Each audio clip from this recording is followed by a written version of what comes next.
En fait, il se passe quelque chose de très curieux. C'est un problème de changement d'échelle. À votre échelle, à vous ou à la mienne, lorsqu'on fait des enfants, on a l'impression qu'on est une entité matérielle, respectable, hein. Et puis on a des enfants aussi qui sont matériels. Et entre les deux, il y a eu ces gènes-là dont on sait bien qu'ils ont participé à la procréation, à la création de l'enfant. Mais au fond, ils ont l'air un peu immatériels, ils ne sont pas très présents en quelque sorte. Ils sont présents de temps en temps quand on prétend retrouver une ressemblance. Enfin bon, c'est pas aussi simple que ça les gènes, hein. Mais quand je fais un zoom arrière, hein, vous voyez, hein, vous et votre descendant, vous êtes le dernier point là, mais invisible. Si je regarde le long d'une lignée comme ça, il y a des individus qui font des descendants, mais je suis tellement loin que les individus, je ne les vois plus. Ils représentent une fraction tellement faible du trait qu'ils ont disparu. Alors qu'à notre échelle, nous sommes matériels et forts, et que les gènes sont immatériels et faibles, à cette échelle-là, la seule chose qui passe, eh bien, ce sont les informations génétiques, ce sont les gènes. Et ça a amené progressivement la communauté des évolutionnistes à un constat absolument effarant. Qu'est-ce qu'on a trouvé? Eh bien, on s'est rendu compte que la sélection naturelle dont Darwin avait parlé, qui était une superbe invention, enfin une superbe découverte, pardon, il lui manquait effectivement quelque chose, c'est comment se transmettent les caractères. Vous vous souvenez, on a dit ça. Maintenant, on le sait, ils se transmettent grâce à l'information génétique, mais tout compte fait. Qui est-ce qui réussit ou qui rate dans le jeu de la sélection naturelle? Les individus?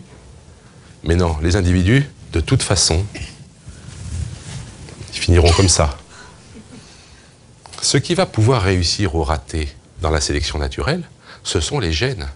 Les seuls qui puissent gagner ou perdre à ce petit jeu, ce sont les gènes. Est-ce que c'est clair, ça? Alors, on s'est rendu compte qu'en fait, tout le processus de l'évolution, c'était le processus par lequel les informations génétiques avaient été constamment sélectionnées pour fabriquer les organismes qui les reproduisaient le mieux. Et que nous sommes le produit de ça. D'une certaine façon, donc, maintenant, je sais pourquoi je suis là. Je sais ce qu'est un individu vivant. Un individu vivant, c'est un artifice inventé par les gènes pour se reproduire.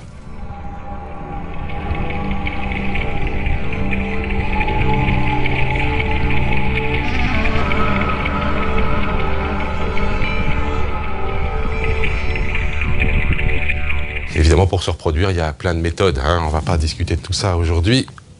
Mais cette position de l'individu qui ne devient plus qu'un instrument fabriqué par une information qui se reproduit et qui, bêtement, par le mécanisme de sélection naturelle, a fabriqué progressivement des organismes de plus en plus aptes à les reproduire. C'est quelque chose d'absolument fascinant. Ça peut paraître un peu vexant, non ? De n'être que l'instrument de ces gènes pour se reproduire. Attention, je voudrais bien vous préciser une chose. Je vous dis que maintenant je sais pourquoi je suis là. Il y a deux significations à cette phrase, hein. Je suis là, pourquoi? Ça peut être quel mécanisme m'a amené à être là, et ça peut être qu'est-ce que je suis censé faire une fois que j'y suis, hein. Alors, je ne réponds qu'à la première partie. Une fois que vous êtes là, vous faites ce que vous voulez. C'est plus mon affaire de scientifique.